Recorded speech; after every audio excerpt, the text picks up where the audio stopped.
How you doing, man? What's good, King? How you doing? And if I was doing any better, have to be two of me. Oh my goodness, I'm trying to catch up with that, man. I'm trying to in my life. That's what's up, bro. That was it. So your book, is it out yet? It's actually with the editor right now, so or the publisher. I apologize. Okay. So they're supposed to be getting back with me this week. Yeah, so it's a pretty vulnerable experience. So You have to share that. You definitely have to share that. So I'm glad that you went. yeah. Yeah. Now we're not recording as of yet, as it relates to the podcast. We get a sound check Okay. and visuals. You can hear me, okay? Hear me? Yeah. All right. Yeah. So how do I look? I know there. Do I need to close this behind me? Is there too Okay. much of a glare? There's a little glare on it. Not too bad. Yeah, perfect. And I can move over in any direction if you needed me to. No, we good. We good. So the podcast was created out of the pretense that every human being has a defining moment. We all have a few series of incidents that help to shape us to be the individuals that we become. And Right. so, in literally, when I open up the credits, and I really say exactly that. And then I introduce you as our guest today, and you're going to share your experience. And it goes on from you. It's just, Okay. whatever you decide to share.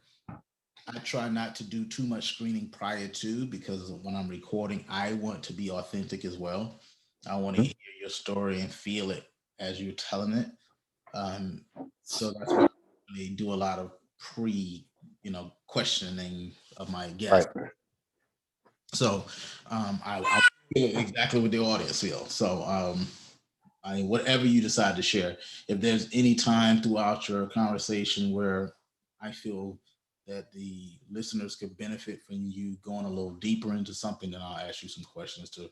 And usually those questions usually evolve around how you feel or how you felt. Understood.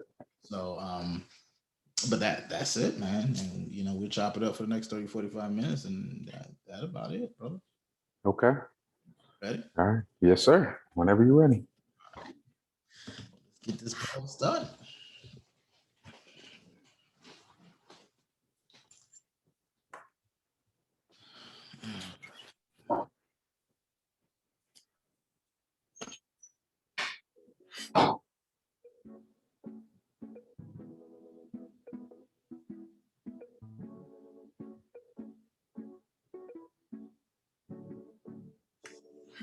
Life Journey Podcast is sponsored by Akili Flow.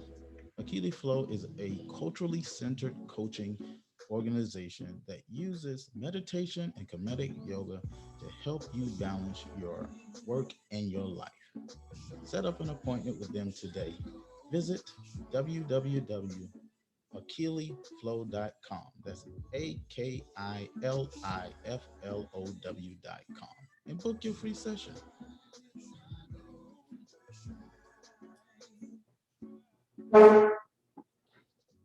Welcome, welcome, welcome, family, and we're back. I'm your host, Demetrius Arg, and this is Life Journey Podcast, the only podcast that share the experience of our guests that help to shape them to be the individuals they become. Today, we have the guest, Chris Boozer, who's going to share his defining moment, those one or two situations that helped to shape him to be the man that he has become today. So, Chris, thank you. Thank you for taking some time out of your schedule to really share with our audience about what life has shown and taught you. Okay.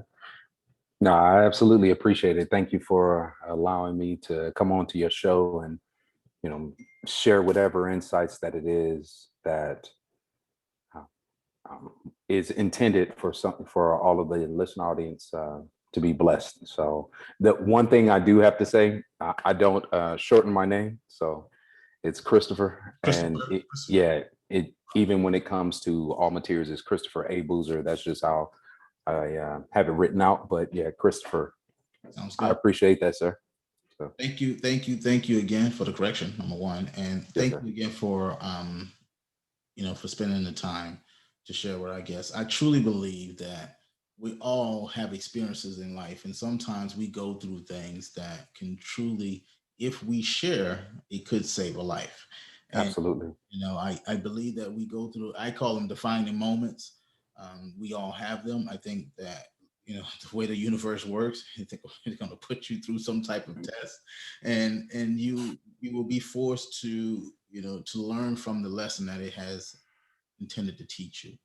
And so that's the birthing of this podcast and what it's all about. It's all about helping other people that may be going through it, that are in it currently, or may Right. go through it. So thank you for sharing. So tell us a little bit Absolutely. about you, man. And I know you're an author, and I Yes, sir. you have a book on the way. So Yes. tell us Yes, a I little do. bit about that. Let's start there, and then we can go into your moments. Well, the the book is based off of a few moments.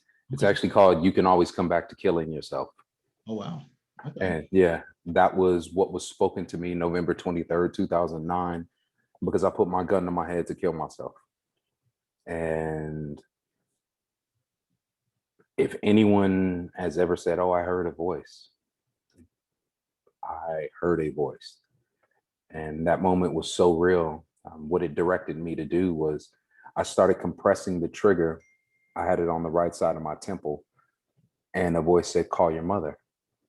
And my mother and I, we don't speak very often. I love her. She was busy traveling all over the world and taking care of business. And normally, if I leave a message, she'll eventually get back. But in my mind, I rationalize it as, okay, this will be my opportunity to leave a message for her that most parents don't get, of their child, that she'll always be able to listen to. Well, that was how I rationalized it. But she picked up on the very first ring, Wow. and that threw me for a loop. And she was like, "Hey," I was like, "I love you." She's like, "I love you too. What's going on?" I said, "Nothing. Just know I love you, Mom." And she was like, "Okay, what's going on?" And I said, "Mom, just know I love." She said, "Look, talk to me." I said, "I'm not being manipulative, conniving, trifling, or anything like that." I said, "But I'm going to kill myself, and I at least want to let you know I love you." And she said, "What is it that you want?" And I looked, and I'm thinking, I was, and I said this, and I told her in my mind, I was like, "Didn't this chick hear me?" So she just shook her head when I said, I was like, "Hey, I was at rock bottom." So yeah. If- and she said, "You've always tried to help other people, but you've never gone after what you want." And at that point, I was I was already in a depression because I was a father at 15. Mm. Took care of my baby girl, went to college, grad school, came back. She was living with me and found out after 11 years that she wasn't mine. And the mother knew the entire time. So that was 2009. That was 6 years before. So those 6 years, I just spiraled out of control. And that was the culmination where I was just like, I can't do this anymore. I give up. Uh, So the process of those 6 years, once I found out my student loans became defaulted, all kinds of things that would have precluded me from going to school, because the thing I wanted to do was to go to Thunderbird. It's the number one international business school in the world. And I always wanted to get outside of the country. But with my degree was in accounting, and then I did work in finance. So for the most part, you're landlocked. You can still have good jobs, but I just had a desire to get outside of the country. And since I didn't have formal training, I assumed that would be the way to go. And I said, "But I can't do it. My student loans are defaulted. I don't have any money at this point." And she said, "Just go after it." And I was like, "I can't." She said, "You can always come back to killing yourself. Why not try?" And in my mind, I don't know if profanity is or isn't allowed, but I said, "That's a good A point." And I was like, I can't just kill myself later. So in my mind, I made up on November 23rd, 2009, that I was going to pursue grad school at Thunderbird with everything that I had. And I said, if it didn't work, I was just going to kill myself. Well, April 29th, 2011, I wouldn't do it now because of what I know, but I sang the national anthem and graduated from Thunderbird. So that process, that process taught me the things that I'm continuously learning and continuously sharing with other people about how you can move your dreams into reality. That's actually the name of our company, Move Your Dreams LLC. So that became my entire focus, and my entire life is committed to that. So when you talk about having a moment, I have several moments in my life, but that one was the moment that really propelled me into just, going forward in the life without any type of fear or reservation. It's first of all, thank you for not taking your life. Number one, I appreciate thank you for doing that. Not I think having. it was a good decision Yeah, not to I do think you made one of the that. best decisions. Right. Ever. Right. Especially after you heard the way we started. You're like, how you doing? Yeah, Yo, absolutely, yeah. absolutely. So that's amazing. So what's your motivation today to continue to move on? What I realize is when fear, doubt, worry, or stress come in, I now perceive it differently. Um, life life has balance. It has to. There has to be duality in everything. There has to be male, there has to be female, there has to be up, there has to be down. The only way for up to exist if down exists. The only way for female to exist if male exists, so on and so forth. So what I've learned, and I'm getting chills just talking about it, if life has shown me the tough times, it's also proof of the amazing times. Because the amazing times that come with 100% certainty, if we remain focused to our goal, that passion that is inside of us, the gifts that are inside of us, life is telling us everything that you get will make this situation worth it, to where you'd say you'd go through it all over again. And knowing that, even when I encounter tough times, now I sort of like smirk. Even when it's scary, I'm like, all right, I don't know how it's going to work out, but this is going to be pretty cool, because that is hard, or that hurts. Right. So that duality is what keeps me motivated now, and understanding that I can help others like that changed my life. It's one thing for me to have a life that I'm like, okay, I can produce some magic. But then when I'm able to see people who are hurting and share something with them and produce magic in their lives. I mean, I have a buddy I was coaching football, high school football with. His nephew took his life. He found his dad's gun in the top of the closet. He was 5 years old, man. He was looking for candy. Mom heard the pop, ran in there and just held him as he had, you know, severely damaged his skull. And imagine a mother finding her son like that. She had been telling the father, get rid of the gun. She just had a bad feeling. Get rid of it, get rid. And he wouldn't, didn't. Well, when I found out about what happened, I was able to give them a tool. It's actually from the book As a Man Thinketh by James Allen. It's the final chapter called Serenity. It starts off, calmness of mind is one of the beautiful jewels of wisdom. And what I was told to do was write it out every single day for 90 days. I was previously diagnosed with PTSD, anxiety attacks, panic attacks, and was on medication.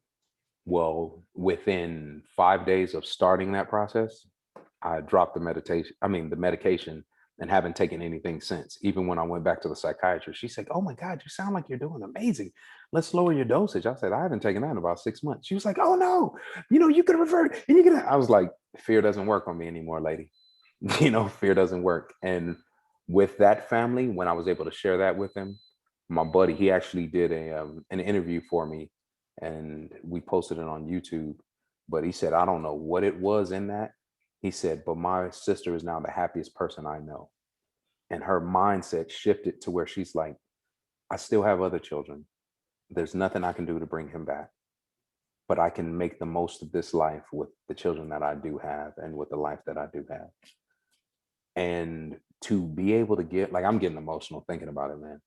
But to be able to give a mother peace, not just peace, like, oh, okay, I accept it, but joy to where she's happy again. And when I witnessed that, I was like, okay, there's something for me to share. There are people that are hurting and need me. And over, people are like, finish your book, finish your book, finish your book. And because it is such a vulnerable piece, it took me a while, to get over the insecurities of worrying what people are going to say, what they're going to think. But now it's like, I really don't care what people think. If it helps one person, then whatever ridicule and mockery that could come is worth it. It's amazing that you said that. 'Cause like you said, I got chills all over my arms right now. But it took me, your story, first of all, it resonates with many people. Many people have gotten to a point in their life when they just felt that it was just easier as best to leave. Yeah, It's just yeah, like, you know what, it's nothing else here. You know what I mean? It's like, right, it's got to be better on the other side. You know what I mean? right. The hurt is too bad. It's got to be better. Yeah. I remember the first time I put a gun to my head, and Mhm. I actually played Russian roulette. I spun the thing and I clicked, and then I went to go click again, and I made this solemn prayer before that second click, and I said, God, if you have any plans for my life, I need you to give me Mhm. a sign that an idiot can see. And that was my Right. prayer. And I promise you, within 10 seconds, my mother's car door slammed because I was the only person at the house. And he gave me this quick vision of my mom walking into the house and Ooh. seeing the blood splatter all over the place. And I put that gun down, and that was the last time I got to that point.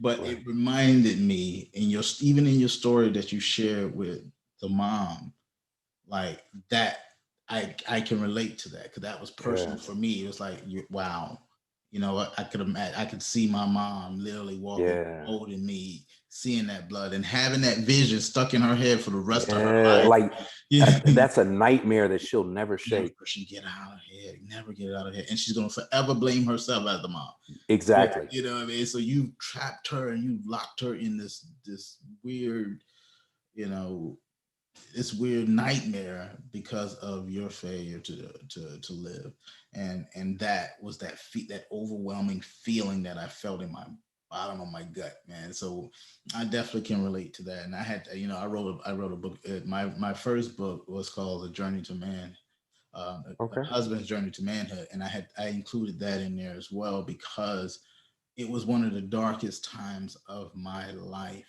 and Yeah. me sharing that not only helped me writing not only helped me, Yeah. yeah, It's it was cathartic. therapy, yeah, that it was therapy writing, but even sharing that story to other people, like you said, I remember when I wrote that book, I was like, I don't care if it helps one person. Right. It wasn't about the money for me. It was just about being able to share a story and maybe able to help somebody. So hearing your story, it reminded me of how important this work is and how important this testimony of yours is and how important you are. And Thank you, man. being able to deliver that message and articulate it in that manner is priceless because you have not even touched the Hmm. surface of what's about to happen, in your life and the transformation that's about to happen, and you've I gotten a accept that. glimpse of it. You've seen what your testimony has done to a mom already. You Right. got proof. Right. You got proof. Right. You got your And it award was already. and it wasn't like a slight, inconvenience that the mom was experiencing. This is the worst moment in this mom's life. Like, Right. Yeah. and to know, yeah, man. Yeah. Yeah, Like, man. So yeah. I can't even wait to see what's in store for you in your life and the transformation that you're going to continue to put out there. So that Appreciate was that. horrific. That was a time. But do you believe, like, when you said that when you go through trials today, it's like that's nothing. You know what I mean? Like, you've been at your lowest low. You know what I mean? So it's like anything that you've gone through since, it kind of feels like, all right, you know what? I I've can, I've been homeless, man. and it still didn't carry the same depth. Like, you're so right. It was like, I don't know where I'm gonna sleep. I don't know, how I'm gonna eat, but You know what? I'll make it. You know what I'm saying? So Exactly. I'll make it. Yeah, But exactly. but in that process, as you talk about God basically make this idiot proof. I had my moment. Um, so I've had so many moments, man, where it's like, I'm with you, I'm guiding you, I'm with you, you know, and it's like when I listen, everything's good. When I don't listen, it's like, why did you protect me? It's like, I tried to tell you. I actually did tell you, you just didn't listen. But it was on the mountain in when I was 18. Wow, 25 years ago. And a friend of mine was murdered April 1st, 1996. And I remember it was 1, 2 in the morning. I'm coming home, and one of my homeboys said, "Yo, you know, so got killed." And I was like, "Hey, man," I said, "That's not funny. Ha ha, April Fools. I get it. It's not funny." They're like, "Nah, Booze, I'm serious." I was like, "Look, man, you're about to have some problems. Quit playing." And they were like, "Boozer, I'm serious." And I got angry. They said, "Boozer, I'm serious." So I went into my house in my room, and I'm sitting up there like, "Man, we gotta get these, you know, we gotta do something." And I heard a voice say, "Lay back." I said, "How am I gonna lay back? My homeboy just got killed." I said, "I gotta do something." He said, "Can you change it?" And it was the most peaceful voice I've ever heard in my life. And I was like, "Nah." I said, "So just relax and lay back." And I thought about it, and I was like, "Yeah, all right." Right as I started laying back, a bullet flew right where my head was. Yo, what makes it worse? It was a stray bullet. I didn't even hear a pop. So in that, like, I'm chills all over.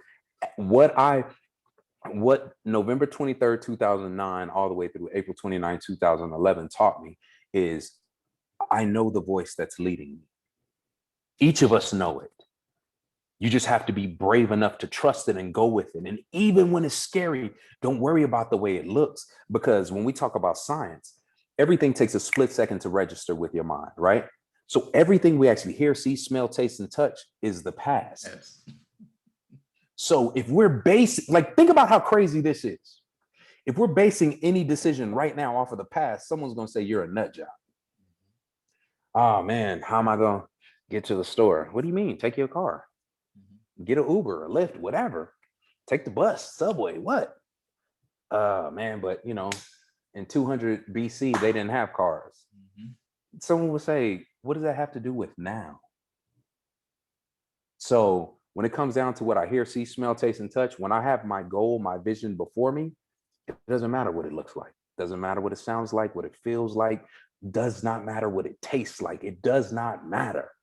I'm going forward.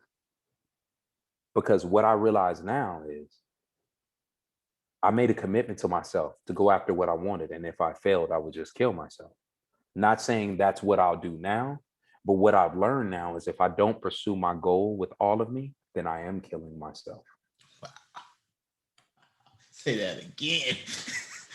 That's a sound bite. But it's the truth though. Like, look at all the people that you know. Like, they talk about people on their deathbeds. They're not focused on, oh, they wish they would have had a bigger car or a bigger house. They're regretting the life they did not live, the things they did not do, that they did not pursue, that they were too afraid to try. So you can take a safe approach. And what is death? Death is just separation. So if you take a safe approach, you're going to be separate from who you're supposed to be, because who you're supposed to be is someone truly powerful. That's like this shirt right here. It's hieroglyphics, and it says, I am powerful. Mm-hmm. We really are more dynamic than we believe. So when I chose to live, I chose to let the real me live and to let any other nonsense die, even when it's scary.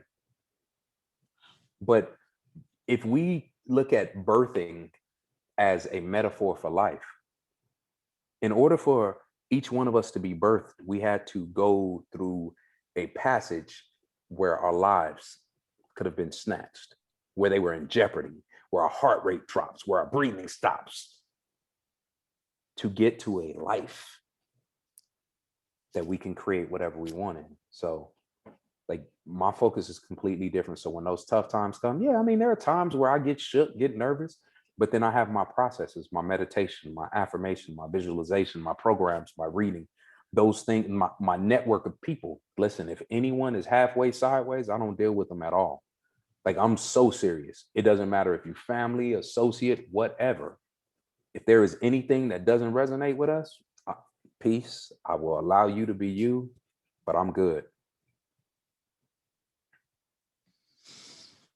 You know what? You said so much, and I just think that what from even the confirmation and the focus and the pure passion to live today Yes. without regrets is so important. So many times we leave our dreams unanswered because we didn't even try, Right. even try.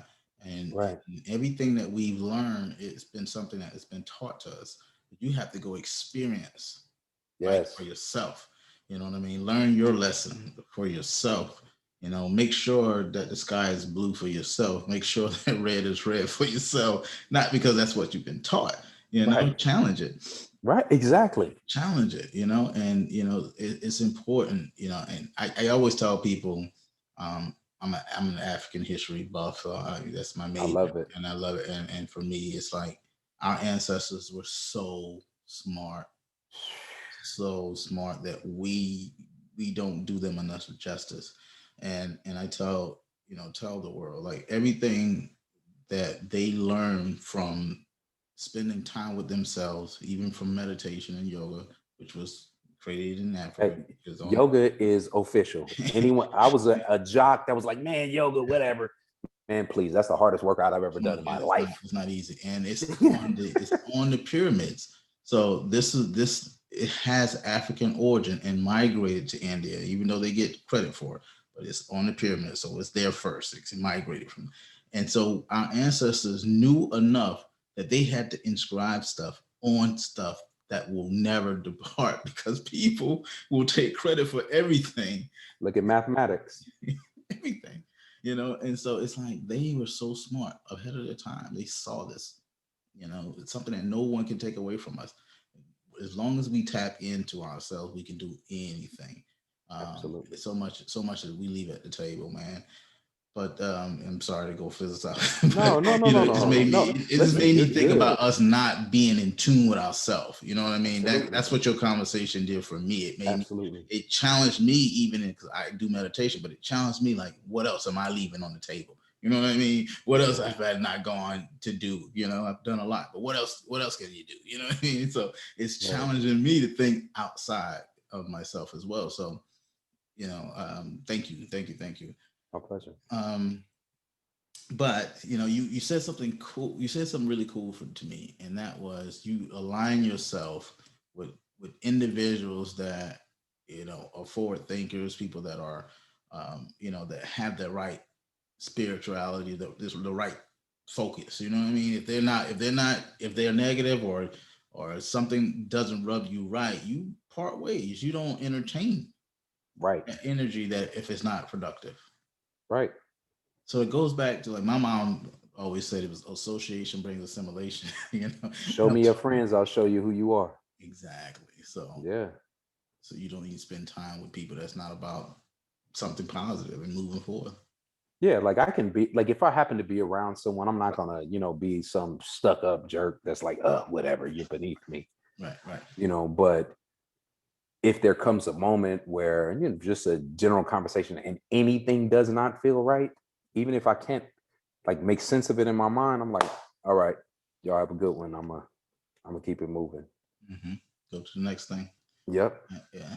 And I found and it's crazy, but I'm finding, even in my own journey, that to pay attention to my body. Like, your body Yes. tells you. Your body Yes. tells you that energy is not right. It tells you when somebody may not be right. They may be smiling, but the energy that comes off is not with that smile. It does something Right. to your being. And so I'm learning to pay attention to that, and Yeah. like you said, not be an a-hole, but be like, yo, it's great meeting you guys. Da, da, da, da. I got to go. You know what I mean? I got to go pick Right. up. You know, I got to go pick up some milk. You know, I gotta go.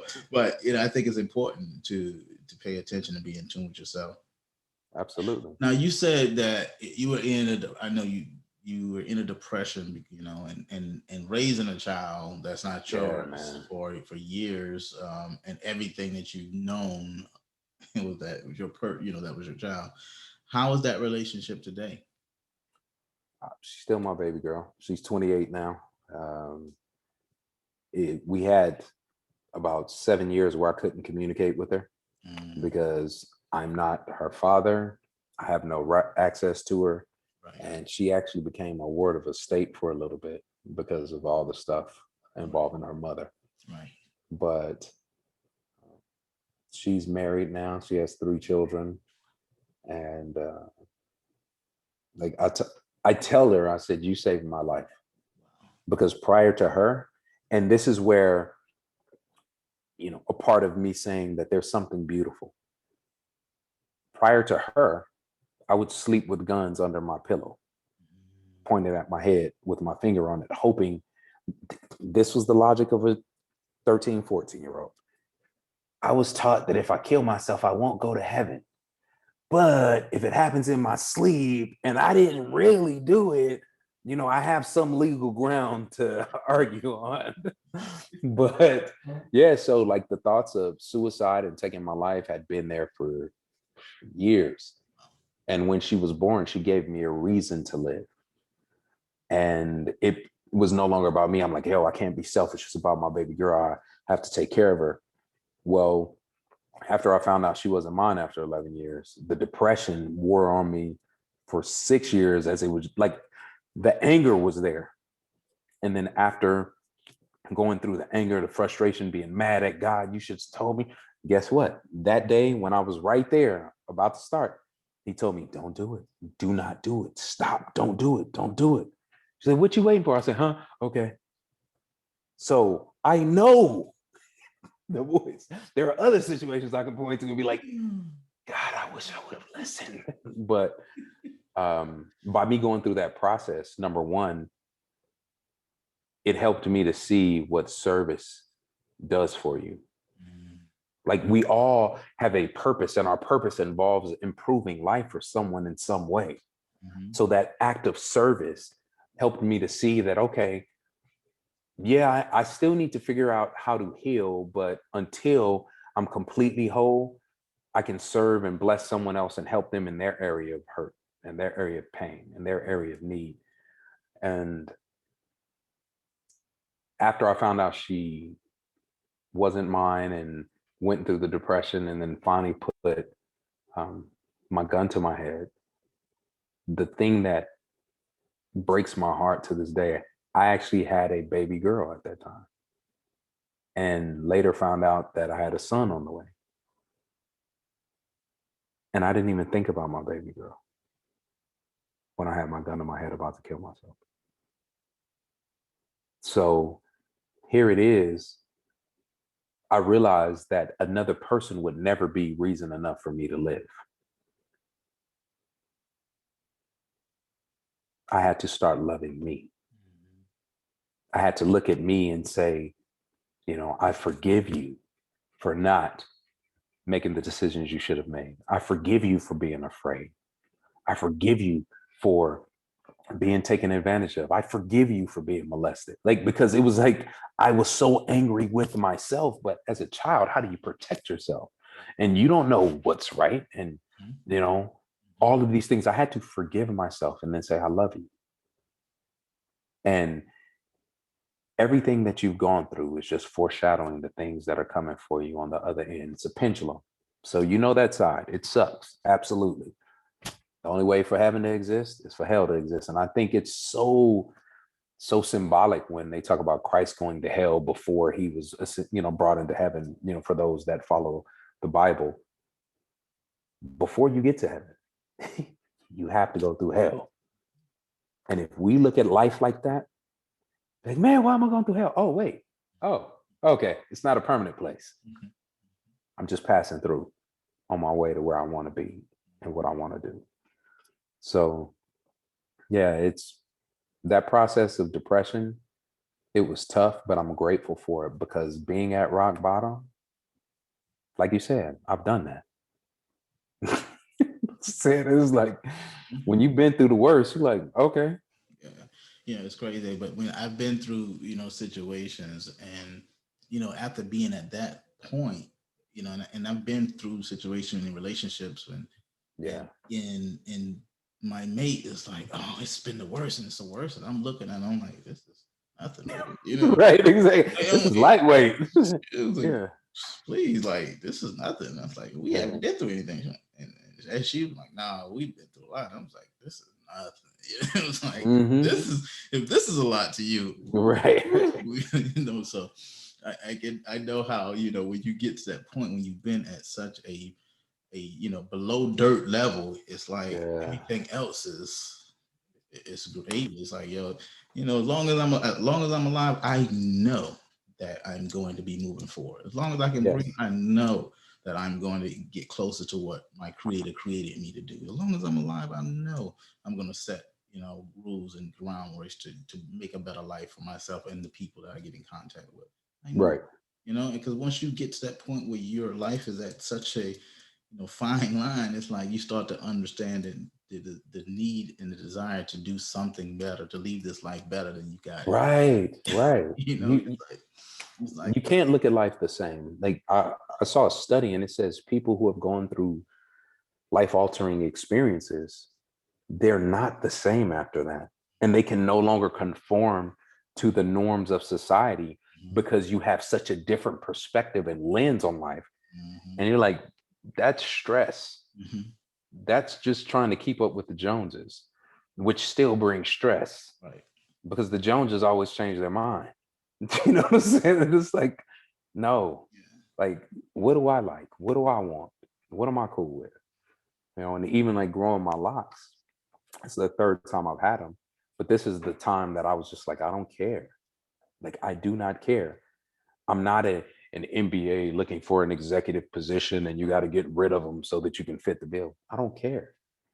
Like, whatever I do, if I'm not good enough, then I'm not meant for you, period. Mhm. And that's that. Now this is my first year with my locks, and it was like the first time I've ever had one, any, and I'm at that point in my life too. It's just like, I've been in corporate for 20 something years, and it's just like I'm done with that. Right. I'm so done with that. I'm like, Right. I got too much I can be accomplishing myself. Life is just more than stuff, Right. more than That's stuff. it. The things. Okay. So, and I'm so grateful. I had an opportunity to travel however I wanted, where I wanted. I had an opportunity to buy what I wanted, do what I wanted. And it got to a point and I was like, that's it. Hmm. Like the freshest gear. Okay. The whip I want. Okay. Or any whip I want. Okay. Like house, cool, chilling. Like, all right, traveling first class around the world. Okay. And after doing all those things, the things that people were like, oh, if I were wealthy, I'd do this. Jim Carrey put it beautifully. He said, I wish everyone could have everything they want so that they could realize that, like, that's not it. Happiness isn't found there. And being able to find that at a young age, Right. it's just curtains. Like, it really is curtains. Yeah. It definitely pulls some stuff back. Yeah. But do you also find now that you've been through such an altering experience that your spirit won't allow you to be around certain people? Like, Oh, absolutely. Absolutely. Because think of it this way. Imagine there's a drug deal going down and you're just around and you know the law. If you're there, you're going down with them. Are you going to stay around them? mm-hmm. Or are you going to be like, hey, that has nothing to do with me. That's on them. Mm-hmm. Well, if you love yourself, you're going to be like, look, I don't know anything. I'm gone. Hey, don't talk to me. I'm cool with y'all. Have a good life.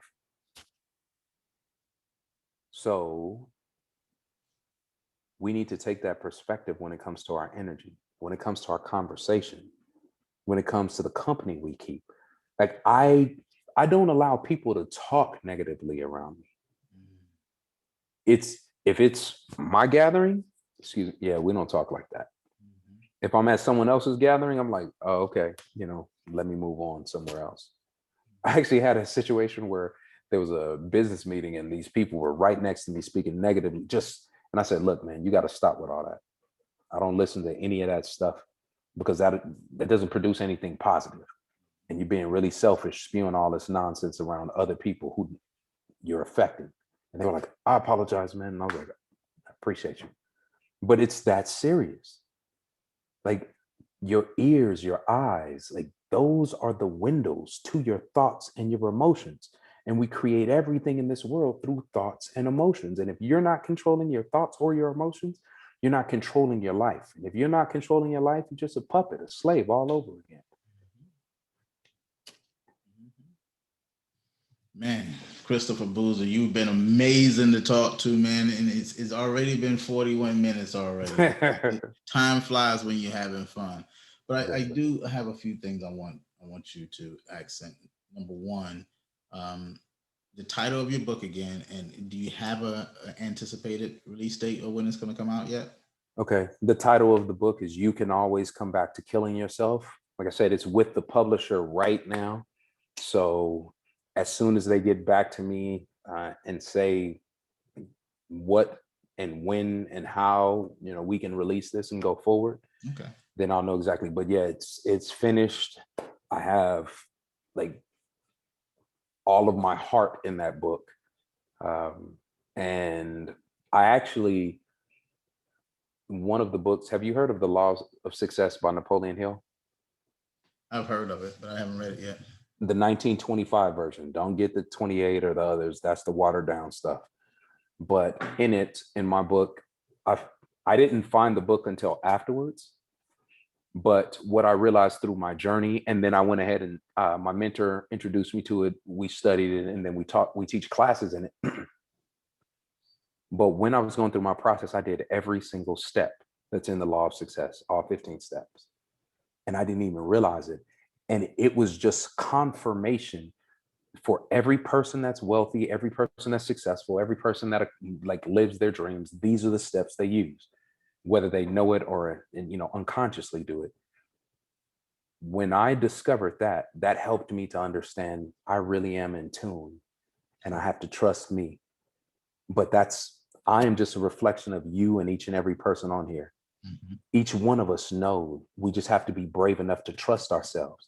And if it does not feel right, if it in your gut, it doesn't feel right, don't do it. In your gut, if it feels peaceful, even if your mind can't make sense of it, go. So, when it comes down to the book, I'm not sure of the exact date. As soon as I know, I'll absolutely let you know. But yeah, we're just waiting on the publisher and how they want to move forward. Well, until then, can you tell the listeners how they can follow you so they can stay up to date and as to the release of the book? Absolutely. So my website is moveyourdreams.com, www.moveyourdreams.com. You can find me on IG, Move Your Dreams, and that's plural, MOVEYOURDREAMS, Move Your Dreams. Facebook, Christopher A. Boozer, or Move Your Dreams is the business page. And IG, Twitter, all of them, they're just keep it consistent with Move Your Dreams. Make that sense. So tell us a little bit about Move Your Dreams. Well, Move Your Dreams started after graduating from Thunderbird and living the life that I was telling you, where I'm able to do whatever I wanted to do. I was actually in my bathroom ironing. And that's actually posted on YouTube as well. It's called I Want to Move Something. And it was just an urge. And I was just like ironing. And I was like, man, I want to move something. And I just recorded on my phone. I said, I'm not just talking about being here. I'm not just talking about existing. I'm talking about taking what's been twisted and untwisting it. I'm really talking about doing something. So as I was going through and I finished, my brother and he was helping me with trying to find a name for the company. And I was like, man, I want you to listen to this, because we were just stumped. I said, here, this will break the ice and give us some time to just chill and maybe it'll spark something. But inside of it, it said, I want to move your dreams. And he said, that's it. That's the name of the company. And I was like, Wow. And that's what it is. Move your dreams into reality. That's our focus. Wow. So whatever it is, if you're brave enough to dream it, then we can show you how to make it happen. And so the company main focus is to take individuals from A to Z. Take them from A to wherever they want to go. If they want to go to hieroglyphics, if they want to go to outer space.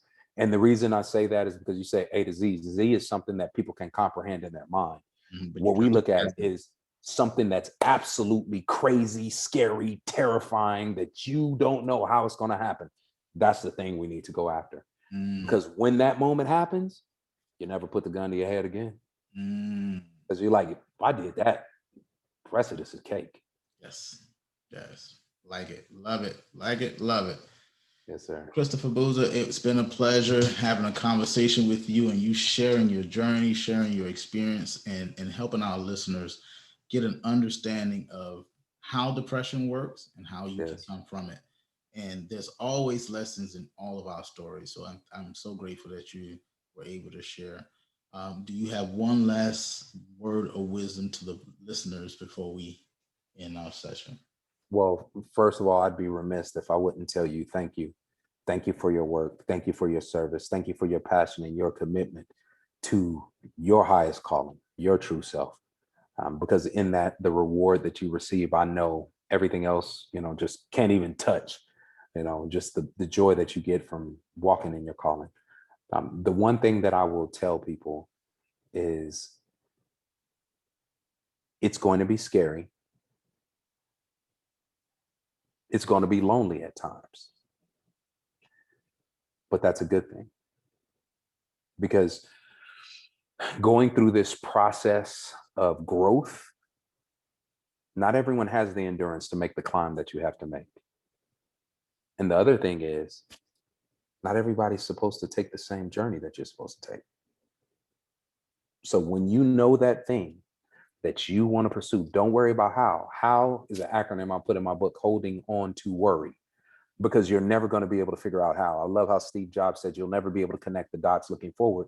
You only be able to connect them looking backwards. You have to believe in God, spirit, yourself, something that will guide you and lead you in everything. And each one of us, I guarantee you, if you pursue that thing that irks your gut, that thing that you're like, oh, I want to, but I don't know how. Just make a commitment, write it down, that you do it, visualize it, feel it every single morning, every single day, and little things will start coming your way that will guide you along the path. And then you'll look back and be like, wow, it starts with our decision to go forth, not with us planning out how we're going to go forth.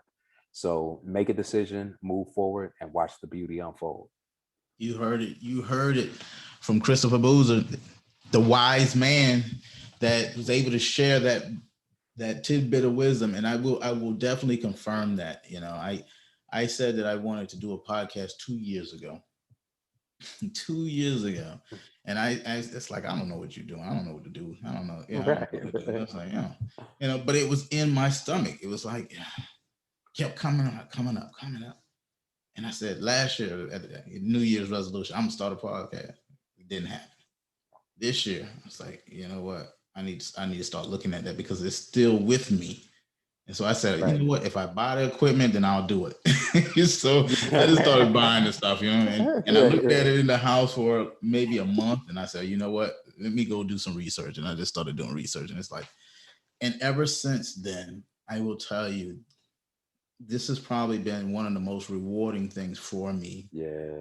Because I enjoy hearing these stories, because I honestly believe that if we share our stories, it can save a life. I truly believe that. And because we all go through things. And if someone heard somewhere that they fostered, they raised a child for 20 something years, and then they found out that, that it wasn't theirs, and they were at that same point, they know that they've heard it from somebody else that been there, and they can wrap their mind around that there's a brighter way, and it's not easy. He shared that it took 6 years, so it's not something that it's not an overnight thing, but it's a process of putting one in front of the other to get a different outcome. And I love the way your mom said, you can do that later. Right. If you want to do that, you can do that later. Go after what you want first. If it don't work, try that first. You do that later if you want to come back to that. And it's so And it's crazy how the universe gave her the wisdom to be able to share that in that split second. May I say something else that will make your jaw drop? She does not remember saying that to this day. She said, I said that? I was like, yes. Look, I'm getting chills now. I got them too. Like, you know, listen, already. So it's the truth. I know it. You know it. I got them too, bro. She doesn't recall. And that's when I was like, okay, there is someone or something that's guiding me. And from this moment forward, and when I was on that mountain, I said, if you show me who you are, I'll follow you to the end of this earth. When I started that at the beginning, when I was 18. And in the middle of the summer in Arizona, when it's broad daylight, 117 degrees, I felt the coolest breeze I've ever felt in my life that was strong. And every moment in my life from this point forward, when I feel a cool, strong breeze, it's not just, oh, it's a cool, strong breeze. It's the creator, God, whomever is saying, I'm with you. You're good. I got you. It's a reminder. I'm here. Yes, sir. I'm going nowhere. I'm here. Christopher, thank you for your time, man. Until my pleasure. Thank you, brother. Ashe, peace.